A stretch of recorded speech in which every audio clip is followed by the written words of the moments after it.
Oh no. Let's just start. Okay. So Bidisha, do you want me to start? Just briefly, yeah, and Yeah. then hand it over to Karina. Yeah. All right. So it's once again. So it's my pleasure to receive Karina Horsti today. So my name is Thomas Lacroix, and I'm along with Bidisha Banerjee and Judith Misraeli-Barak, one of the co-convener of this, the Thanatic Ethics program.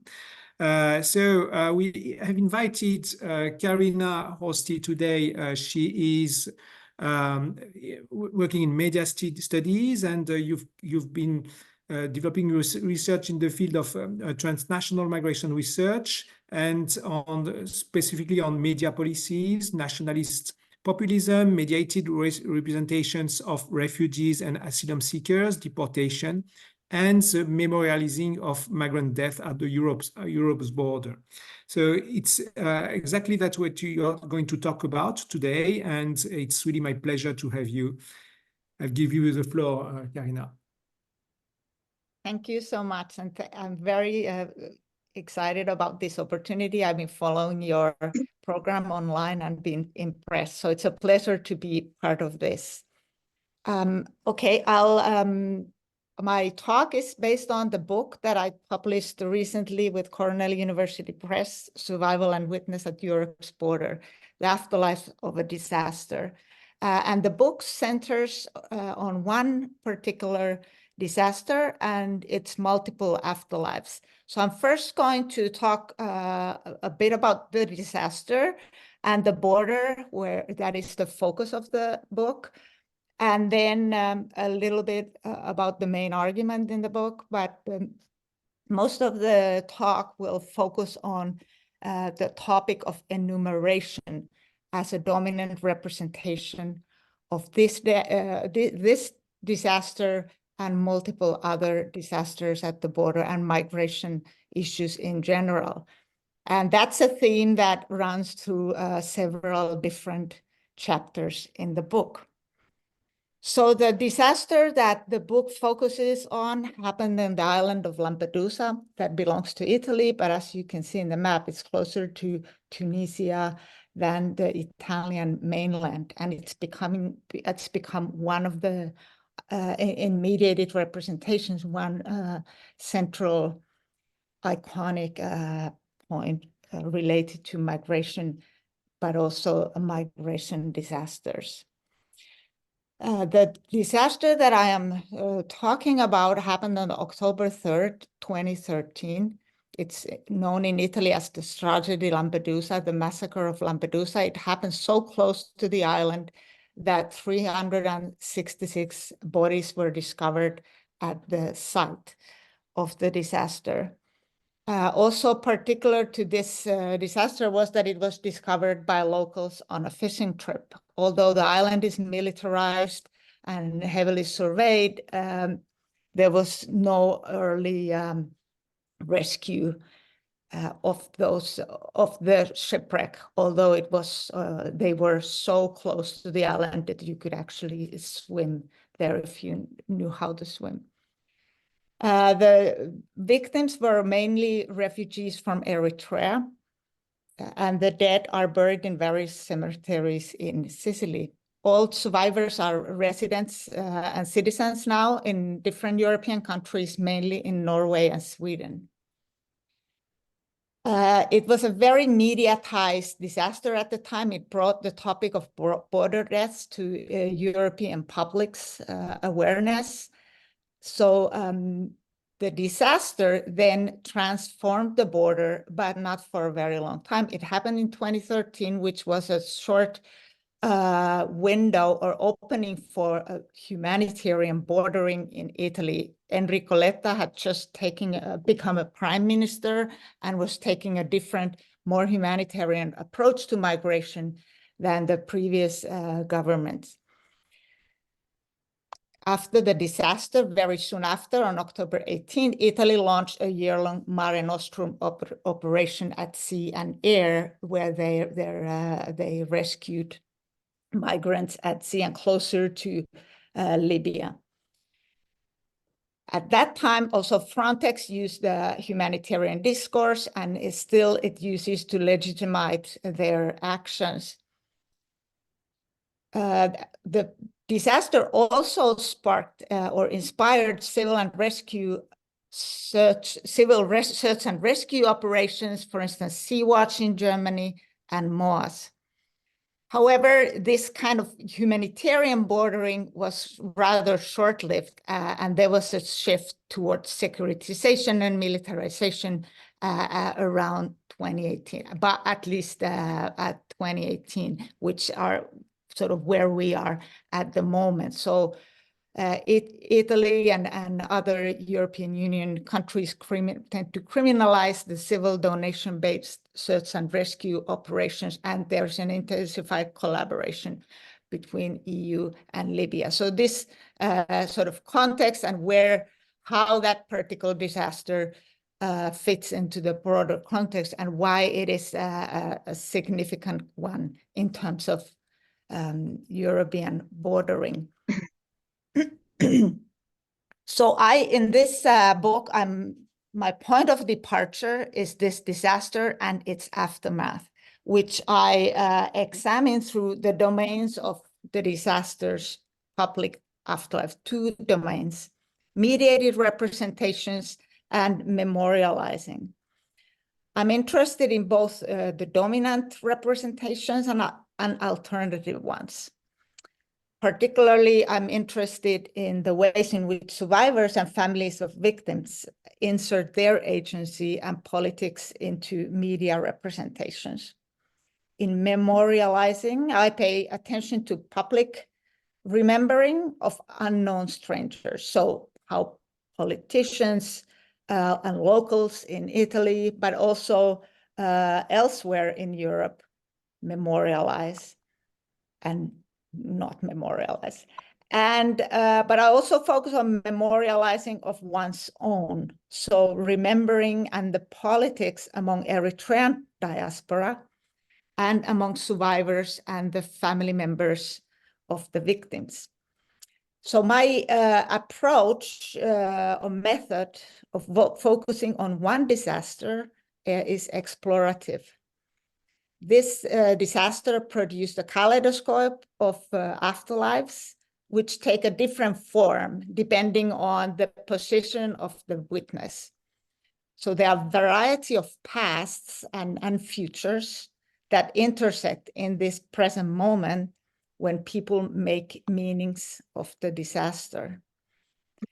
There's no single afterlife of this disaster or for any disaster, I argue, but a variety of afterlives.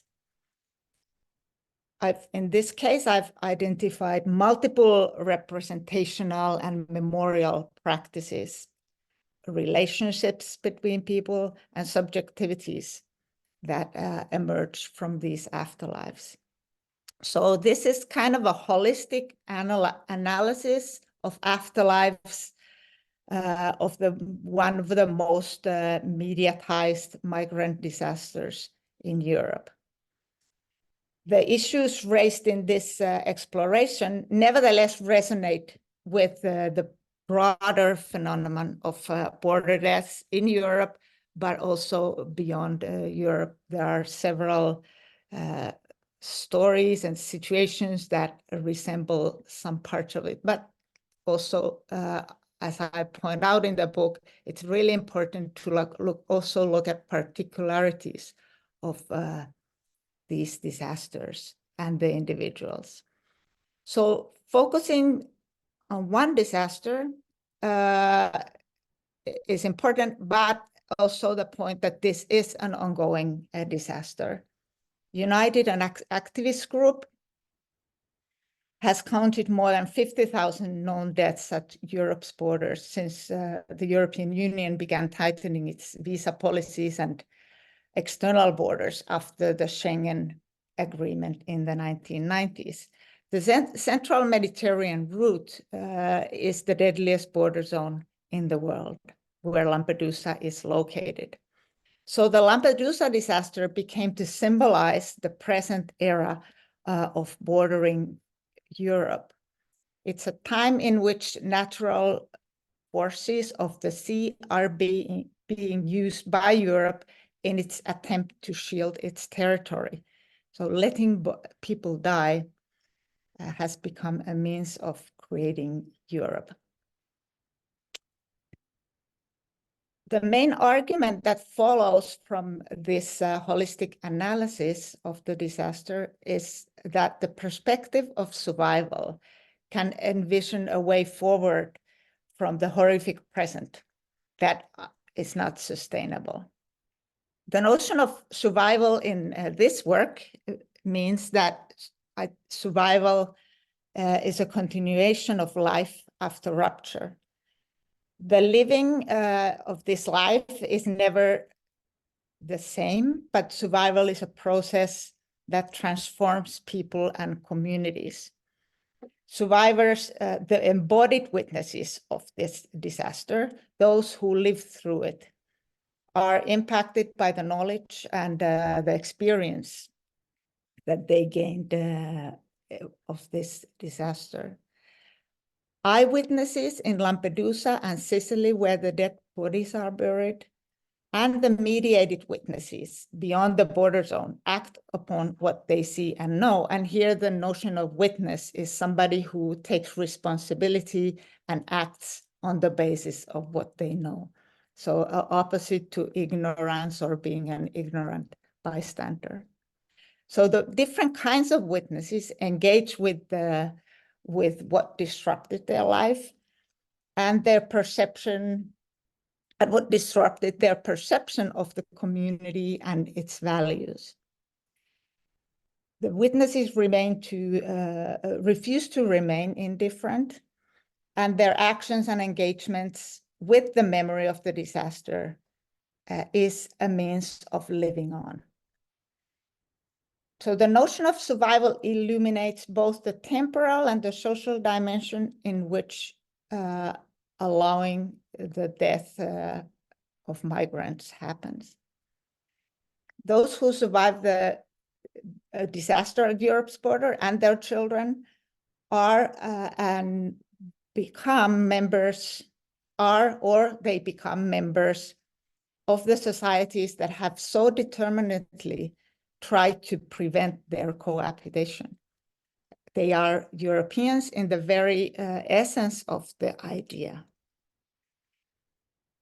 The survivors have family and friends across the continent and vivid memories of different parts of Europe during their travel.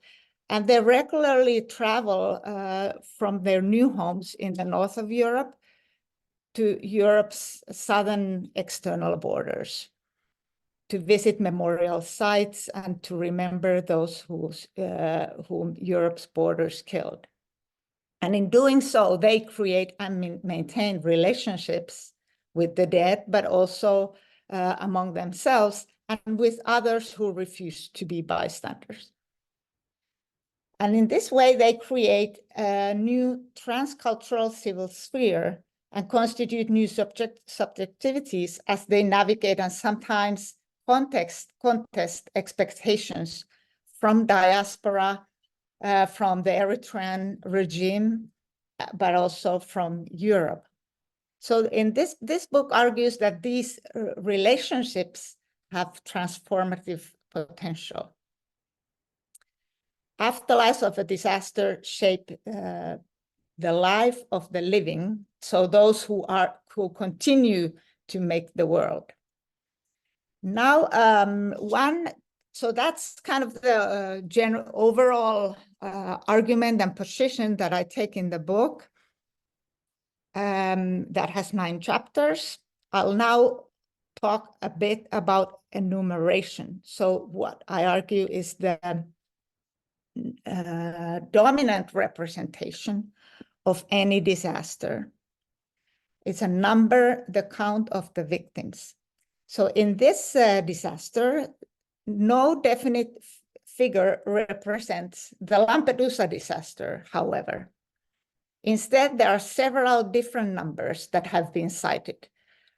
366, sometimes 367, sometimes 368, 369, 373. So 366 refers to the number of bodies that were discovered on the boat and nearby the boat. 367th body was a baby that divers discovered still attached to his mother by umbilical cord, Lampedusans told me.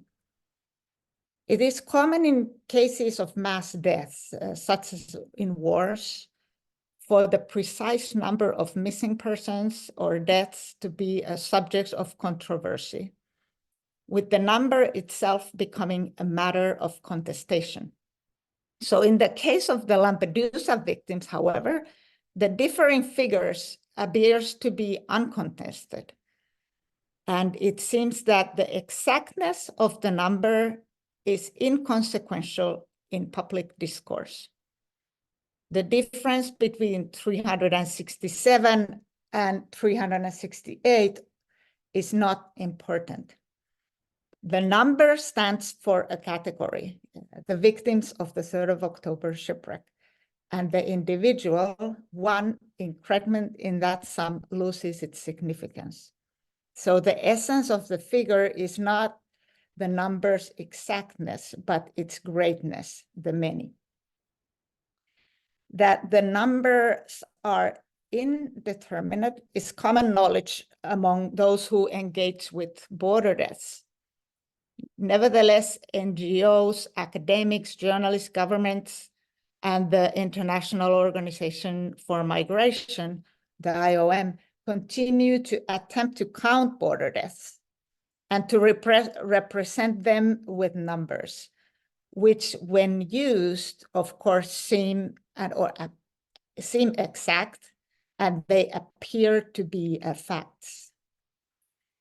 In 1993, United for Intercultural Action became the first civil society actor to attempt to count border deaths, doing so with the goal of directing attention to these deaths. The University of Amsterdam started to compile the database border deaths in 2012, and there are other similar examples. Turkish artist Banu Senetoglu, whose work is in the slide, engaged with the United's list of deaths that they produce and which is available online. And her approach is through art. And she explains the justification to counting deaths and bringing attention to the list as seeking accountability. So the work of a critical border activist to document and to expose the massive scale of border deaths was relevant throughout the 90s and the first decade of 2000s. I agree with that. The situation changed, however, after the Lampedusa disaster.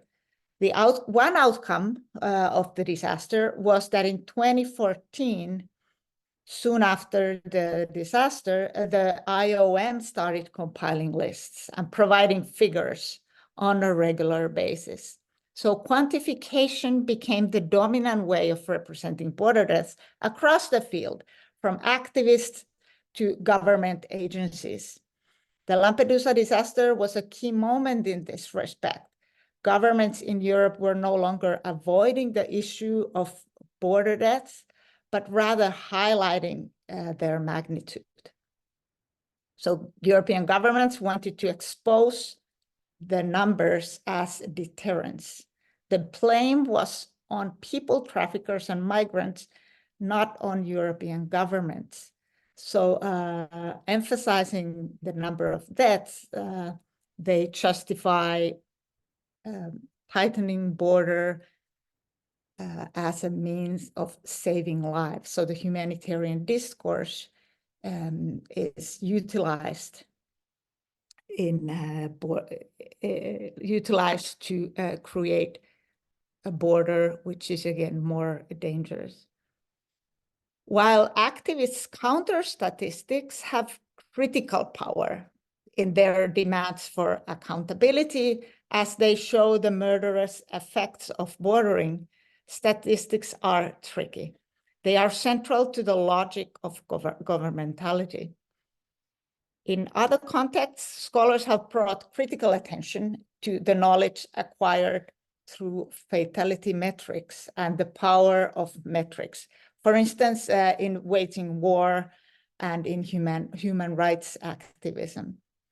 In the context of the US war in Vietnam, for instance, Yen Le Espiritu writes that the so-called Vietnamese kills were numbers, but not people with, and I quote her, faces and names, family and friends, personal histories and beliefs.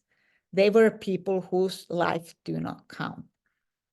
So such a distant and sanitized gaze on death can dehumanize the consequences of war.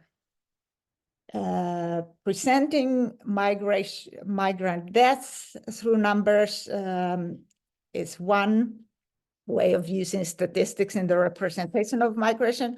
And of course, the numbers of asylum seekers, arrival of refugees is also similarly most often represented through numbers. And I'll just show while I'm talking.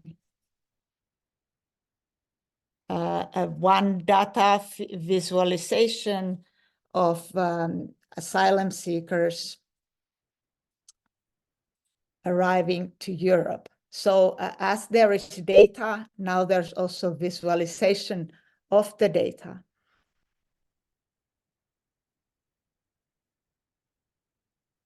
In this case, we see in 2015 the data visualization of asylum seekers based on UNHCR numbers, figures, asylum seekers coming to Europe. And the argument for desanitization or presenting individuals as anonymous mass is so visible in such a visualization, I would argue. Okay, I move on to another aspect of numbers that is comes out of my research. There's another context where numbers are also significant. They represent individual dead bodies. So when an unknown body is found, it's given a number.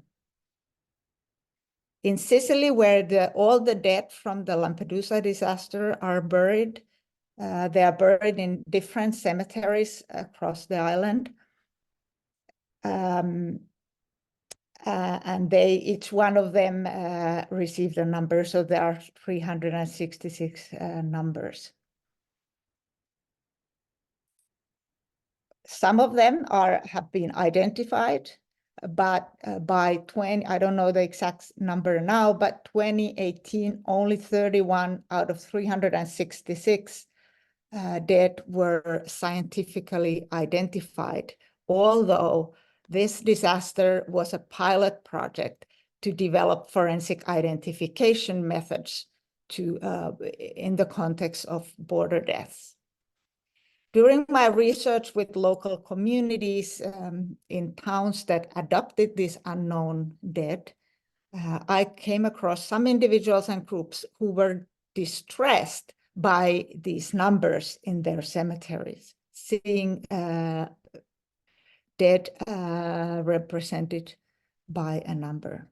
The unknowingness of who the dead were in their local cemetery revealed the injustice in the world and prompted the local people to engage with the graves, engage with the relatives of the dead who they met when they were searching their relatives, with the issue of migration more broadly. So these unknown numbers prompted individuals and communities to act. For example, in Castellammare, so these are in one cemetery in Sicily, and there's another one that I visited in Castellammare del Golfo, a local, I talked to a local high school teacher there, and what she said was, I quote her, "You can treat numbers in any way you like. In concentration camps, they marked people with numbers. When you are a number, you are nothing." So the presence of the unknown dead bodies of non-citizens complicated the local community's determination to know its population. Different types of memorializing at the cemetery eventually brought together some relatives of the victims and the locals who care for these unknown graves, and also care for the known graves when the relatives are not there. So the civil imagination of the locals, they had the capacity to imagine that the dead belonged to somebody, somebody who might come and search for them. That produced a communicative space in the cemetery. An alternative relationship from below contravenes boundaries that the nation states try to impose between people. Engaging with the dead strangers, the local people generate transformative politics and relational forms of citizenship with the dead and with their living relatives. So there are several stories of this kind that I encountered. To conclude my talk, I will tell one more story about a number. In 2018, I accompanied a 24-year-old Eritrean refugee on his search for his brother's grave in Sicily. He had crossed so this brother had died in the October 3rd disaster in 2013. He was the oldest son in the family. So the second younger son then crossed the Mediterranean Sea 2 years after in 2015.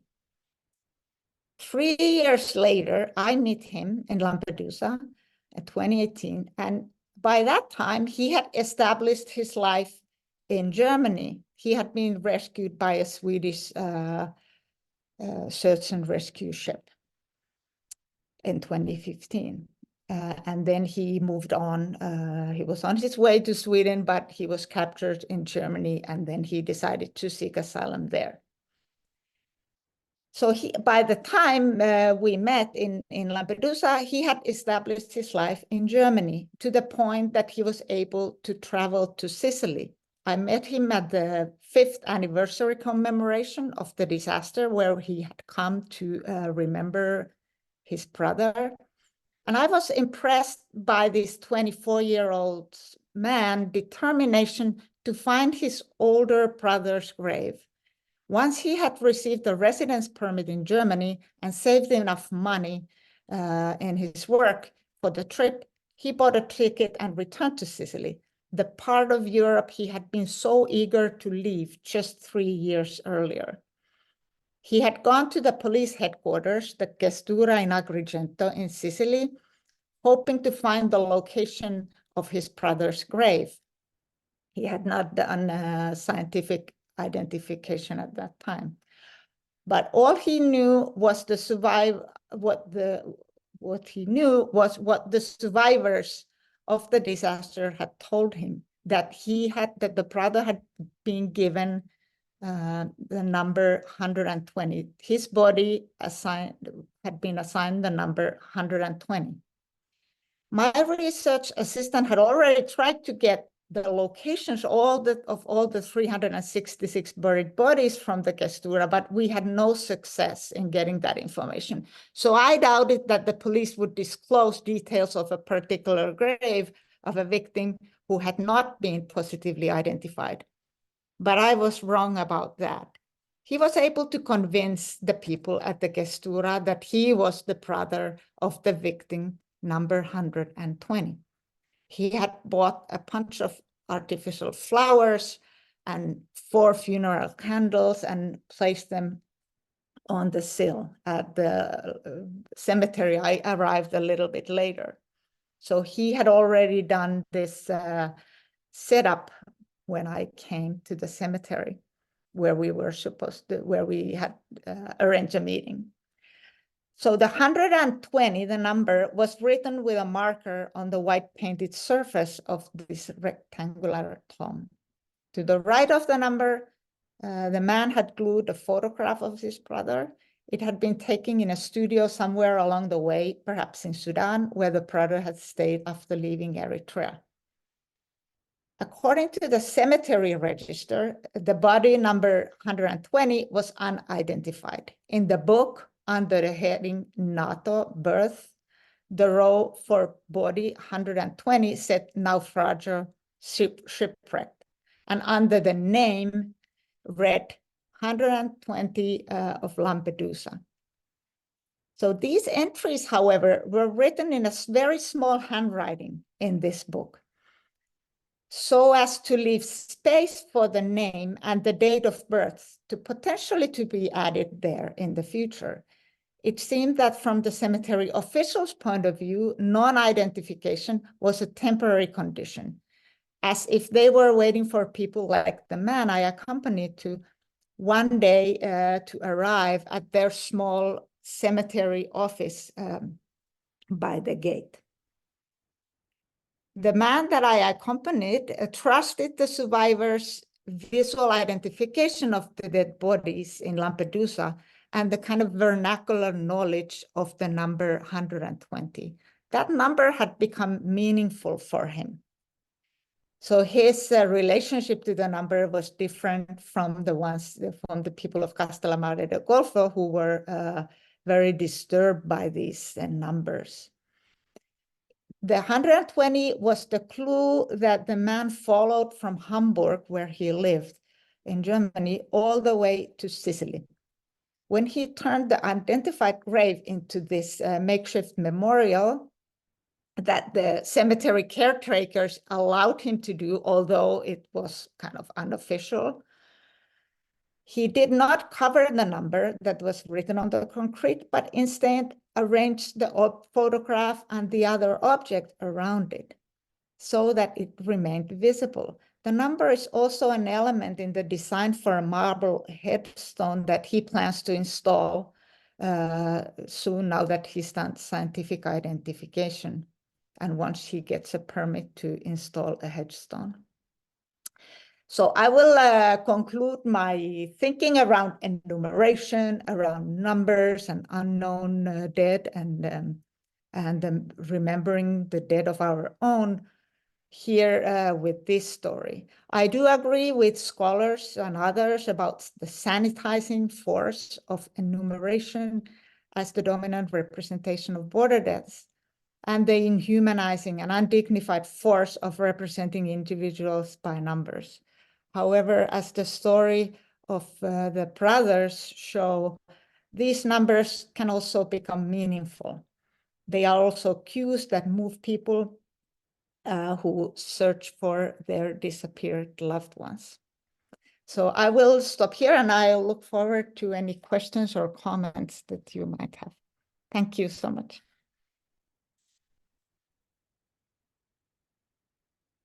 Thank you, Karina. Thanks a lot. It's I'm seeing numbers differently now. It's actually very talkative in their way of anonymizing here. So yeah. So is there any question? I'm opening the floor for questions now in the discussion. Bidisha? Your mic is off. Yeah, no, I was just going to say people can type as well if they want. Indeed, yeah. Get this question from Sandrine. Sandrine, yeah. Yes, thank you very much, Karina. This was really very rich, very interesting, and I actually have several questions I would like to ask. But maybe I will start with the end of your presentation, what you were saying about scientific identification, right? Not being available a few years back. And if I got you right, you were suggesting that this family, well, the brother you were talking about, was actually planning to have a marble headstone erected. And so the body is being scientifically identified right now. Is that what you were saying? Is there a procedure underway at the moment? So, yeah, from the cemetery point of view, the marble stone can only be erected once there's a scientific, the DNA scientific identification has been proved by Italian authorities. And there was a process immediate, like soon after the disaster, in the University of Milan, there's Lapanov, a laboratory that started a pilot project, applying methods that have been developed in other contexts of mass deaths, like particularly the former Yugoslavia, to these issues of border deaths, because it's a broader issue. And there's a lot of that has been done around that forensic identification. Also in The Hague, the missing peoples, I can't now remember the exact name of the organization, and in the Mediterranean countries in particular, how to identify these unknown deaths. And the main sort of obstacle is that they take the DNA sample of the body, but then they need the connection to the families. And this is the obstacle, because the family member actually has to go to Italy and give the sample there. Well, now there are a lot of almost all of the people, a lot of the people on this disaster, for instance, had relatives already in Europe. But there are, of course, many whose relatives cannot travel to Europe to give such a sample because of the border restrictions. So, this is one obstacle. Also, there's a lot of suspicion among particularly Eritreans to authorities because of the situation that they, when they leave Eritrea, they are seen as traitors. They escape the country without, illegally. They leave the country illegally. So anyway, there are lots of issues why the relatives have a difficulty in giving their samples. So this is an issue that many organizations are working with, and there's progress around that. But it's still, the fact still is that, it's difficult for the families and also for those organizations that want to help these identifications. It's a topic, and there's research and work being done at the moment in that field. It's a sort of new field of research in border deaths, and new field of policy and practice development. Okay, thank you. But still, the fact in 2018 was that only 31 were scientifically identified out of the 366. And of course, in this disaster, it's exceptional because the bodies were discovered. Most of the bodies in border deaths, they disappear in the sea. So having such a scientific identification is difficult, and it causes problems for families. You can just think of inheritance, marriage, etc. It causes a lot of distress and difficulty for families in many different ways. Okay, thank you. I see there are a lot of hands up, so I'm just going to keep my other questions maybe for later if time enough. Okay, right, Linda. Yeah, okay, thank you. Lovely presentation, thank you so much. I thought it was very interesting to think about the relational meanings of numbers. And I was wondering whether you found anything further along that line, like kind of like kinship making practices between similar numbers. Like my brother do is 3, or let's take care of the same numbers. Were there numbers that were avoided? Like, would people be buried with the number 13? And, you know, what are the kind of local and cultural knowledges between numbers? So it really sparked my curiosity to think further about the deep cultural and relational properties of these numbers, and then also about the movements of the bodies. I find it so interesting, the story of this young man who would travel to Italy, and then with the project of putting up a marble tombstone for the brother. And somehow, you know, my mind said that the meaningful thing to do would have been to take the brother with him. Try to repatriate him to the home country, the country of origin. If it's Eritrea, it must be very difficult. But why would he not take him to Germany? And what are the meanings, and what kind of a place does that cemetery in Sicily come to that young man and to the family itself?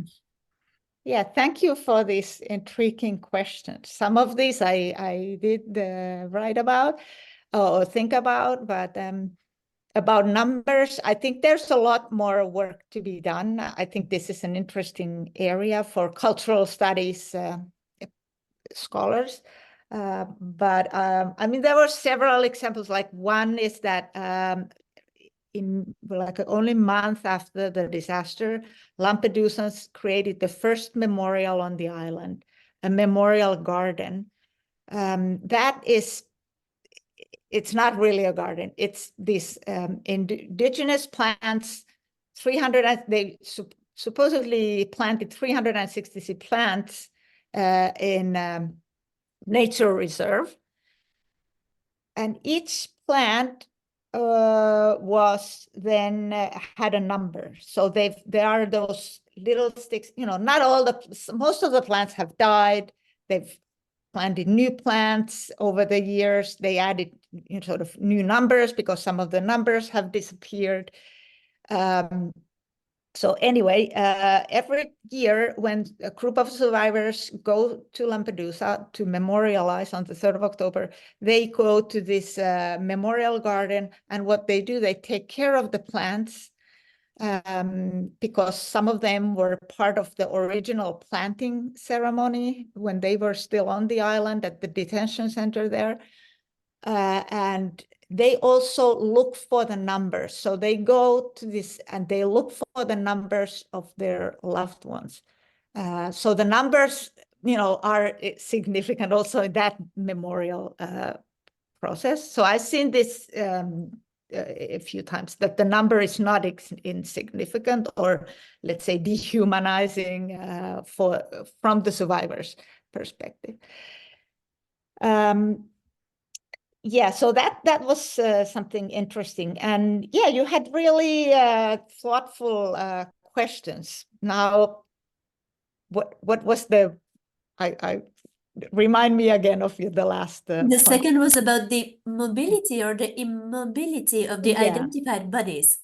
Like whether they that's right. move forward or not, and what does that mean, and what do they do by either their mobilities or no, returning the bodies to Eritrea is the preferred cultural practice of Eritreans, to bury the dead in the home country, even if they left the country, you know, because of the politics.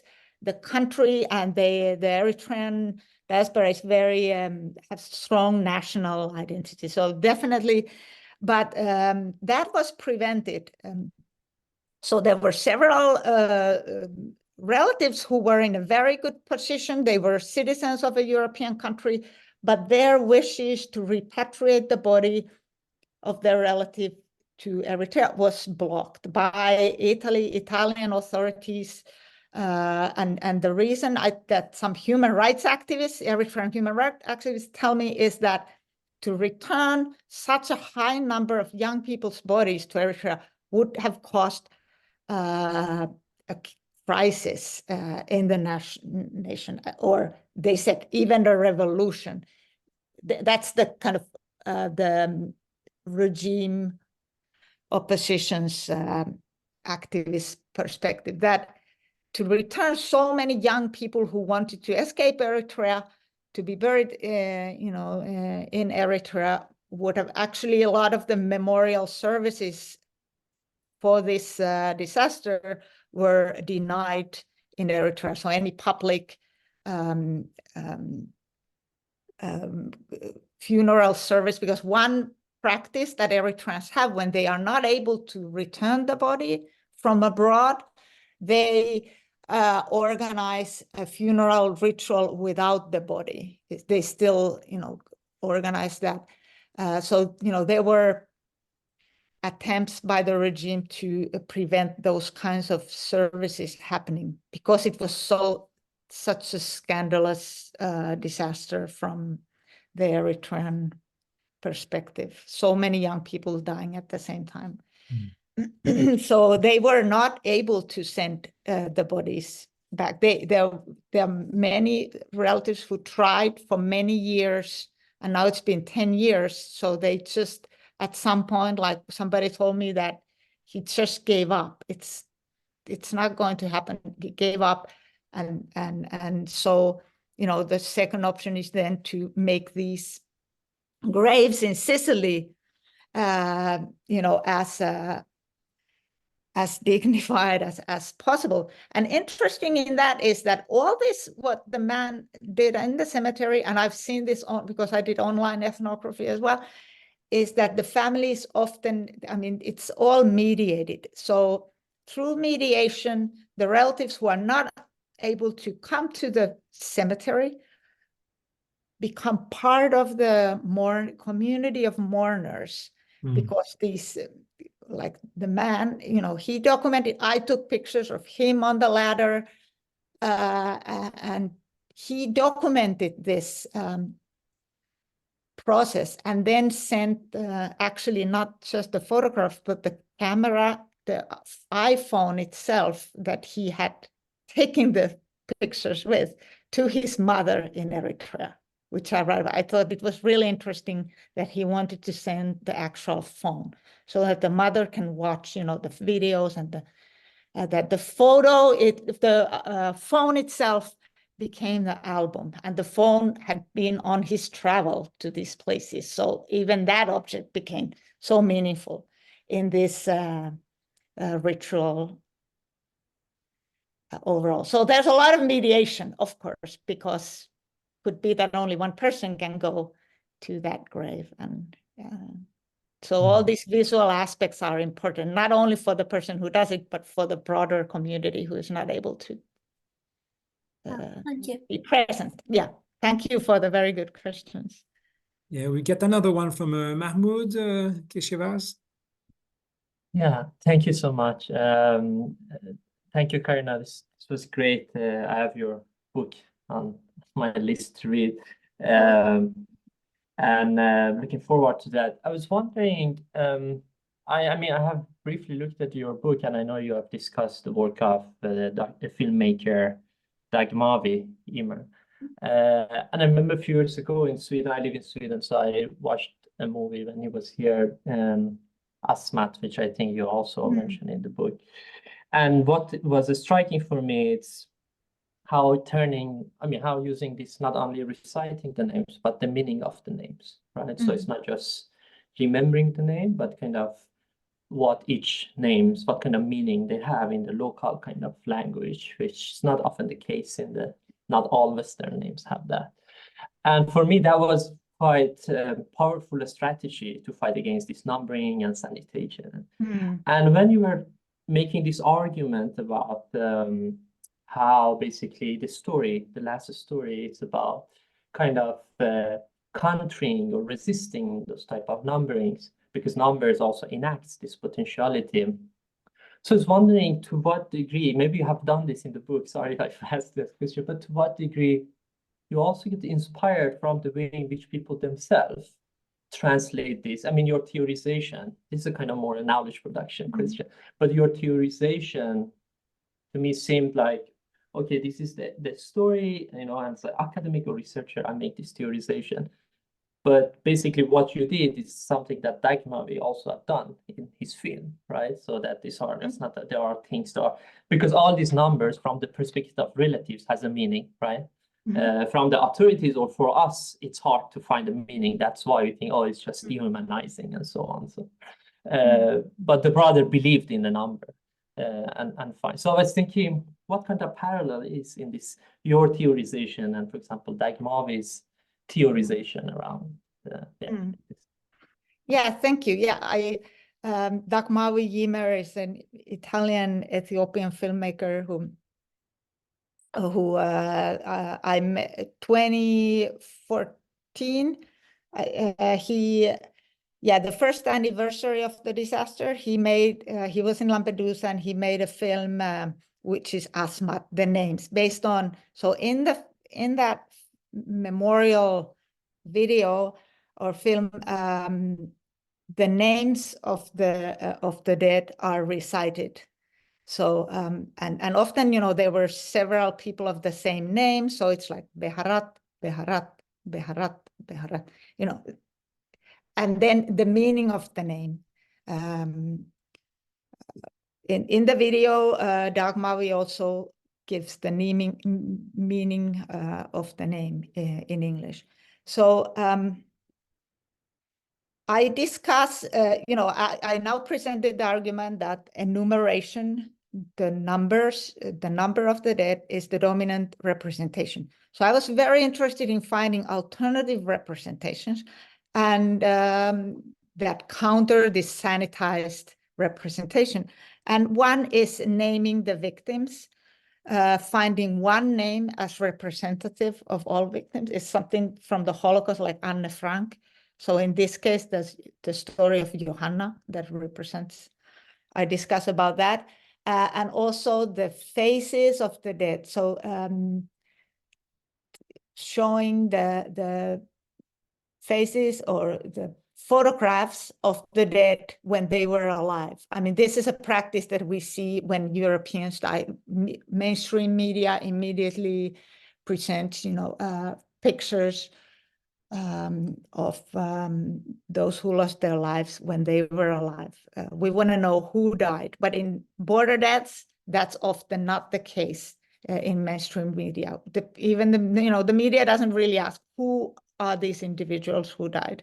So in kind of alternative representations, which is often done through memorializing, these naming and photographs of the dead are the means of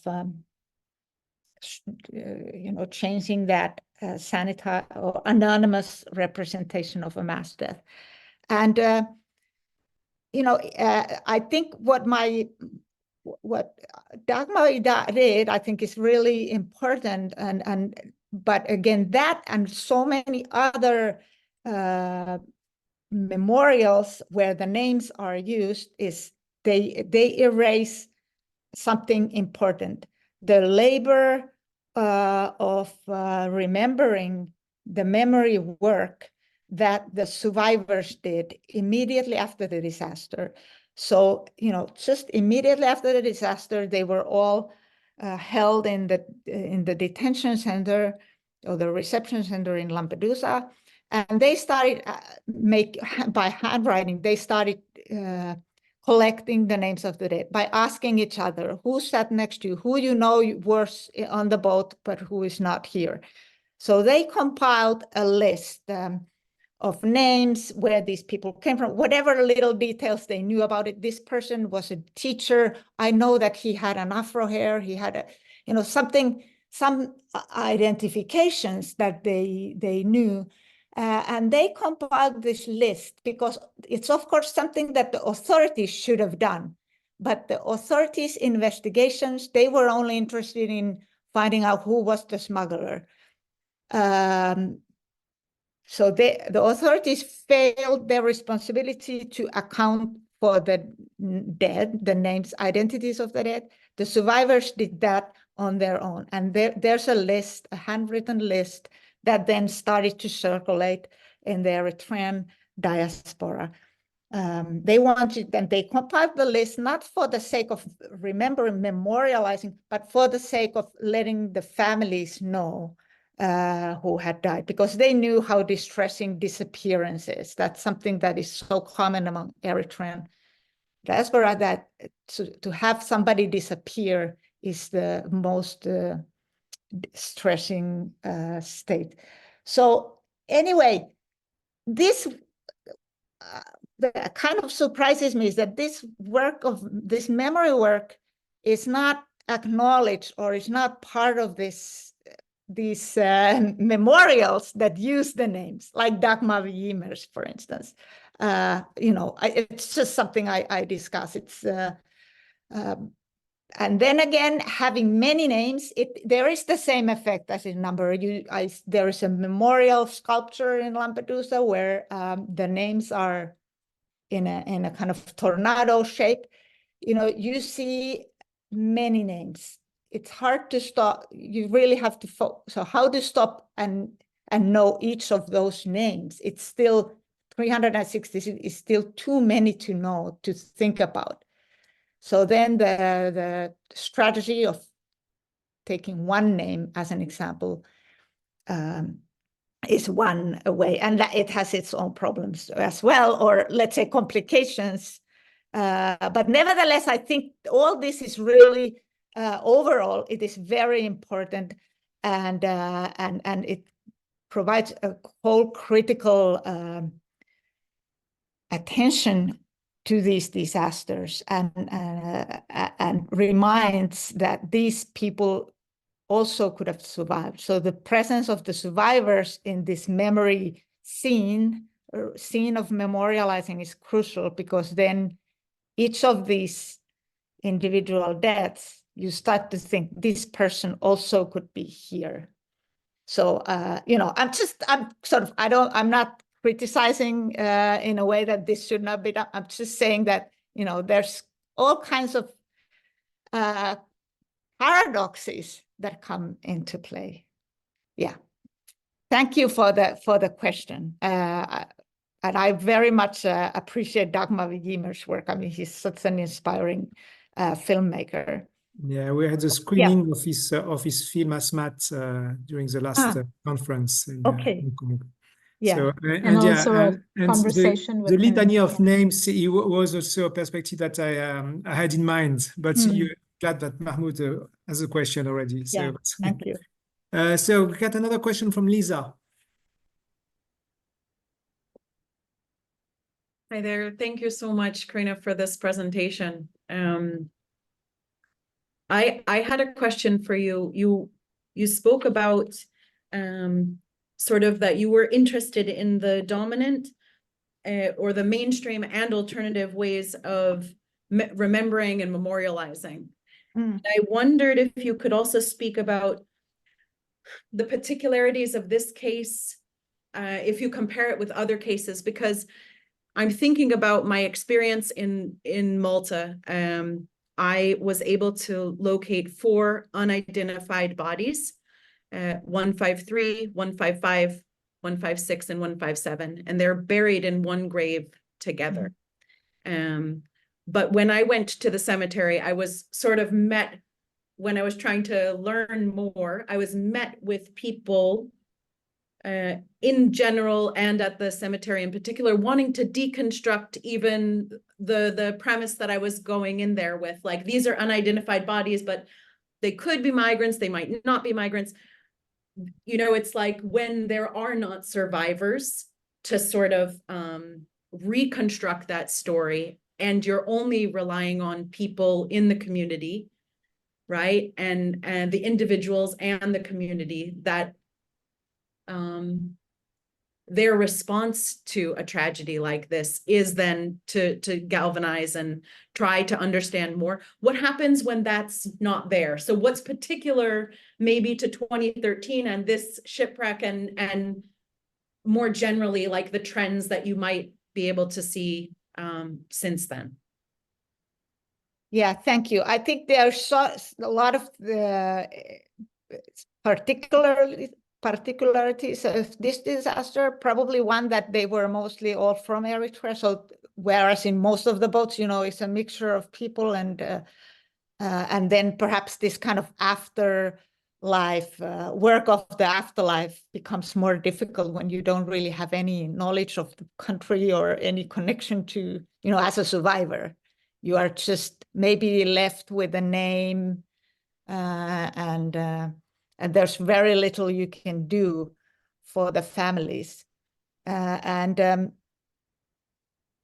Yeah, so I mean, I've seen in Sicily, in the, you know, exactly what you described, three, like in Catania at the cemetery, there are these anonymous mounds where 3 numbers are in one grave. So 3 bodies buried in one grave.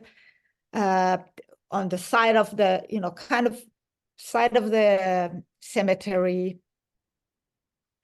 And in the same cemetery, there's also a big memorial where there are, I think, 14 bodies buried, and a sculpture, and you know, so I mean, even within one cemetery, you can see 2 approaches of the community. One sort of recognized, very visible memorializing, and completely invisible, or ignorance. And as in all memorializing or memorials, whether rituals or sort of physical memorials, the memorializing is always about the ones who memorialize, so about their identity and community. Why, you know, there's a reason why they do that. And I write about those things as well. So often in these, what motivates communities to do these visible memorials in Italy is often the memory of their relatives being immigrants. The stories of emigration from Sicily to the United States and elsewhere is often as a background story of why we have to care about this, because as a community, we are the descendants of immigrants, that type of story. But at the same time, you have this, these unacknowledged. So I think it is there, this paradox, this complexity, yeah, that I have seen. And I think maybe the 3rd of October, it received so much attention. So initially, there was more attention to it. Also, the survivors have been, because for several reasons, but anyway, they have maintained this connection to one another. And something I write about in the book, in a couple of chapters, is this process of survival and the kind of citizenship that the survivors develop, what I call survivor citizenship. For their survival, you know, with the knowledge that they lived when so many others died in front of their eyes, they have a huge sense of responsibility towards remembering these individuals and helping their families, but also a responsibility for refugees who are suffering at this moment. So there is a sense of responsibility that comes out of this survivor citizenship. And I think for this group of people, because they maintained connections, they created a Facebook group together, and then they traveled to Lampedusa together. So afterwards, you know, they just created this culture of survivorship and remembering that I think is not possible in so many other disasters when the survivors are maybe from different countries or are not able to maintain and create such relationships. So I think, you know, it is very central and important for the process of survival, because these people who survive this dangerous crossing, they become Europeans and citizens. I think they're, you know, if there's any kind of policy argument, I think that this aspect should be much more acknowledged among European authorities in these countries and NGOs, activists who of course do a lot around these issues, but it is very important. Thank you for this question. Thank you, Karina. Alicia. Yeah, thank you, Karina, so much for your talk and for your book. I'm going to read it as soon as I get it, especially that for me it is a very timely talk. I do not have a question, I have a comment which will be perhaps rather inconclusive, but I decided to share some of my experiences because I'm exactly in the middle of this task of confirming and contesting some numbers as I am of people who died on the EU-Belarusian border, as I am writing the report on, co-writing a report on those deaths. And I feel I will have to explain myself well to the public in order to, like, the reasons why we are using the numbers in the report, why we are not using the names, even though we know some of those. And we do use two approaches. Of course, we use the general number, but we also use this strategy that you described of putting a number to a person, which is very dubious. I do feel uneasy with it, and your talk kind of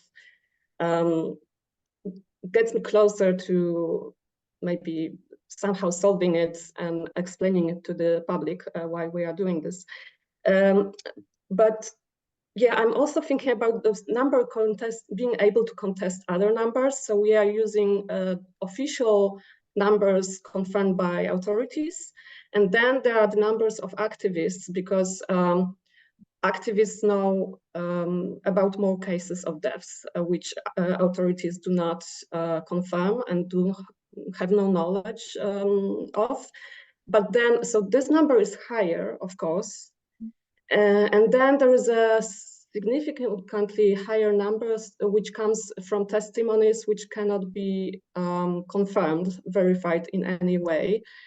But these are the testimonies of people who, of migrants who witnessed deaths of their companions, or who found a body on their way through Belarusian and Polish border, for example.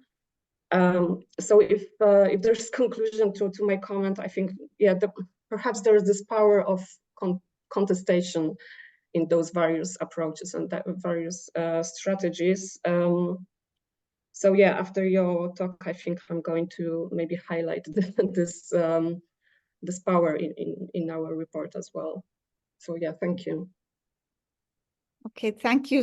I'm very much looking forward to your work, and particularly, as you know now, Finland has become a NATO country, and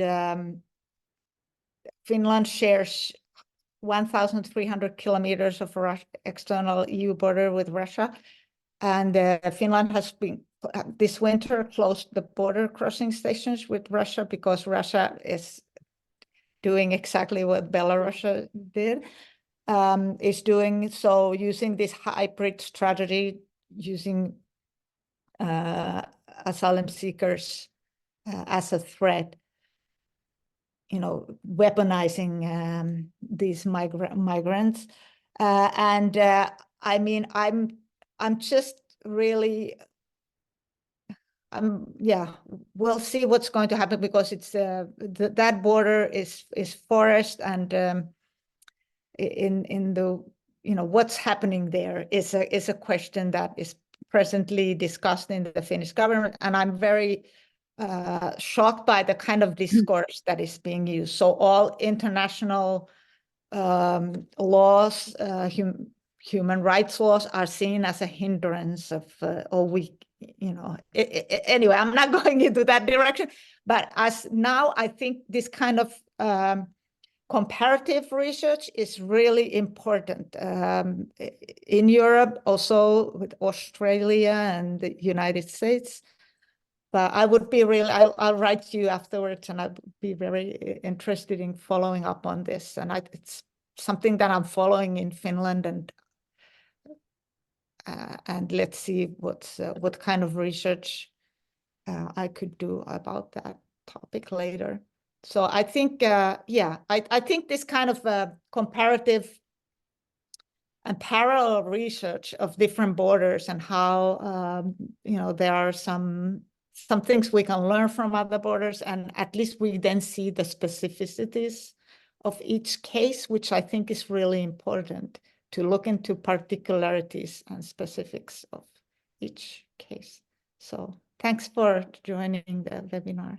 Yeah, thank you. And I do agree with all you said. We are actually waiting in Poland for Finnish activists to contact us, because this will be super similar, I'm afraid. Yeah. Okay. Another question by Bidisha. Thank you, Toma. Thank you, Karina. I really, really enjoyed your talk. Thank you very much. I just wanted to ask you about your use of the term civil imagination. I think you said that the locals use their civil imagination to produce communicative relationships. And I associate that term with Ariella Azoulay, the photography scholar, who talks about that in the absence of photographs, to reconstruct through the civil imagination what might have happened at the moment when the photograph was taken. So I was wondering if you were, alluding to a similar sort of absence. If you could just say a little bit about that.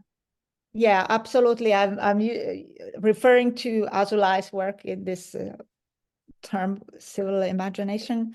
And that is something that is very central to this work, because I think that that it is in a way a capacity to see how people are interconnected in this world, and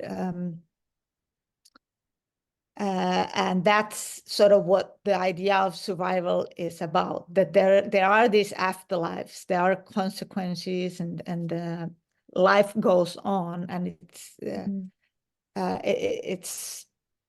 I think the way in which European governments address this ongoing mass death in our territory, in our waters, there is no imagination beyond the present moment, in a way, or imagination that these people are connected. Like, for instance, in this case, many are taking this journey because they cannot join their family in any other way. It's Eritrea is a former colony of was colonized by Italy. There are all these connections in the past, but also connections in the future as these people become Europeans and part of our society. It's this lack of civil imagination, this lack of realizing these connections that I think is really the core of the present day problem. So yeah, I think this capacity of imagining, and it's been just very important and transforming for me to see that capacity in different places, in Italy, but also in Europe, elsewhere. How there are individuals and communities, activist groups, also very rural groups of people who refuse to ignore, who refuse to not see these connections, not imagine these civil connections. So thank you. Yeah, thanks. I forgot to mention the name Azoulay when I mentioned the civil imagination here. Thanks a lot for putting it out. It's very inspiring work that she does, and we can operationalize a lot of her thinking in the Israeli-Palestinian context to what happens in Europe. Indeed, Thank yeah. you. Paolo. Yes, thanks very much, Karina, for what you shared. It was very important to me, despite all that has already been written and said on Lampedusa and on that shipwreck in particular. It's good. It's great to see that there are still more reflection, more insights, more food for thoughts, and for remembering to, of course. I had a couple of points just for discussion.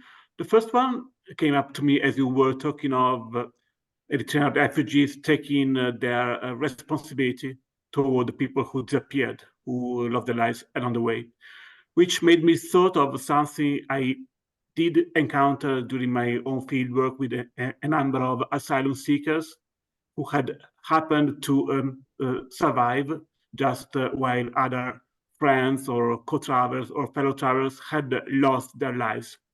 What I found impressive in talking with them was not just a question of guilt, because they were alive and the others were not, but more fundamentally of not making sense.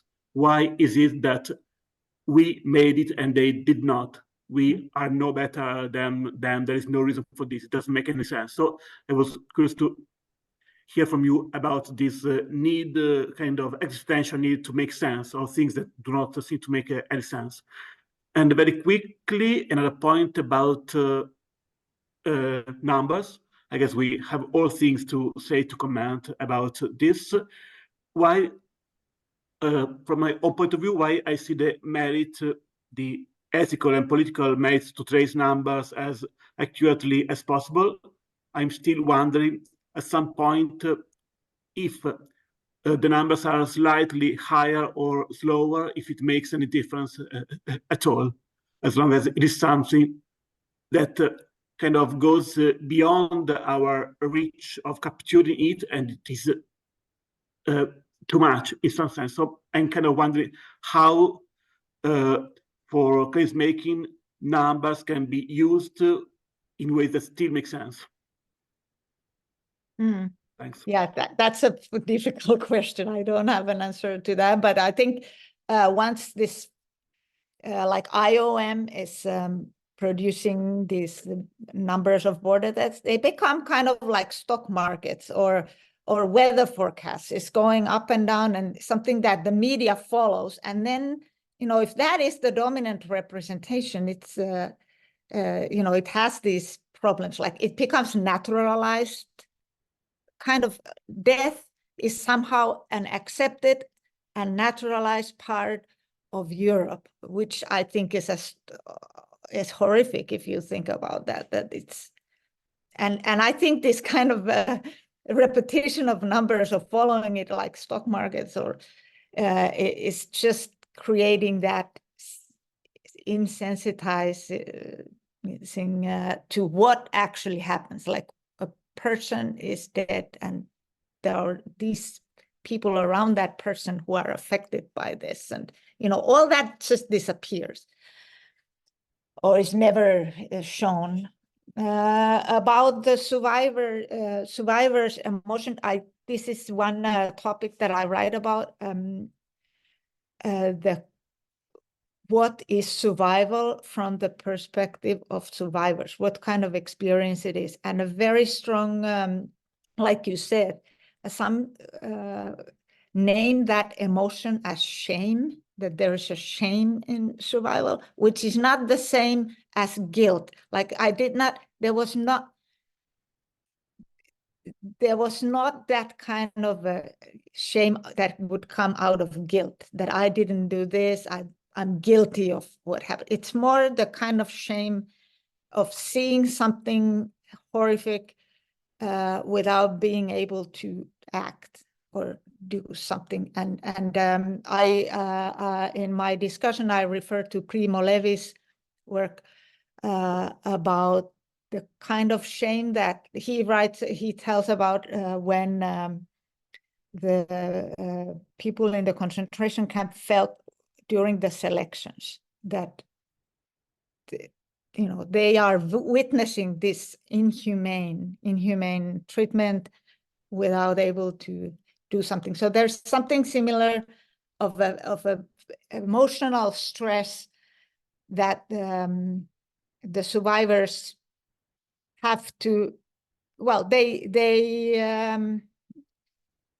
work on it in a way. And I think that this engagement with the memory of the disaster is one aspect of survival and dealing with those difficult emotions that they have. It's part of their becoming citizens, creating sort of citizenship. And yeah, and I think all these issues, you know, there's so much written about Lampedusa. It's like we could establish the Lampedusa studies or something. There's a lot of literature. And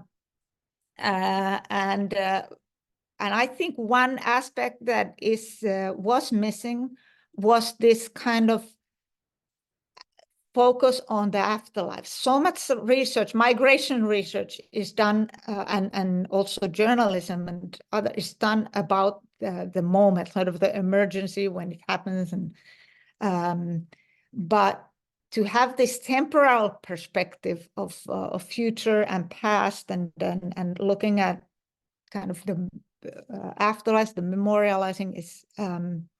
There's less about that, although, as I said, now a lot of new work on the forensics and other things. So, you know, I think it's emerging, but a lot of critical border studies is about sort of current affairs and how we came to that. Yeah, looking at the past, but not much towards the future. So in this work, I tried to take this idea of haunting as one lens, important lens, that haunting, Avery Gordon's Ghostly Matters and Derrida's ideas of haunting, that the ghosts are not only from the past, but also from the future, that shape the present moment. Okay. Any other question? Or maybe your last sentence is projecting us towards the future of this webinar and the future of your own research, possibly in other borders as well. Mm-hmm. Thank you very much, Karina. Bidisha, would you like to say a word? Yeah, just thank you. Thanks, Karina. Thanks very much. And thank you, Sandrine, as well for saving the day. Apologies to everyone for the technical issues, but we'll have the, you know, Sandrine has this webinar is being recorded, so we'll put that up very soon on our website, and also send an email to everyone so that anyone who might have missed it will be able to see it. So, and also just a quick word about our call for papers for the next conference in Paris in October 17th to the 19th. So if you haven't seen that, please check it out and consider sending an abstract. Yeah. Thank you very much. It's on the website, right? Yeah. So our website is, most of you know, but for anyone who might not, it's www.thanaticethics.com. Thank you. So, thank you. Right. So, well, thank you everyone for attending, and so hope to see you for the next events. And the next one will be. Can you remind us, Bidisha? April 5th, 3 p.m. CET. Yeah, Olga Michaels on the graphic novel. Yeah, and great. Border Deaths. Thanks everyone, and thank you so much, and thank you for all the questions and comments. Thank you. Thank you, Karina.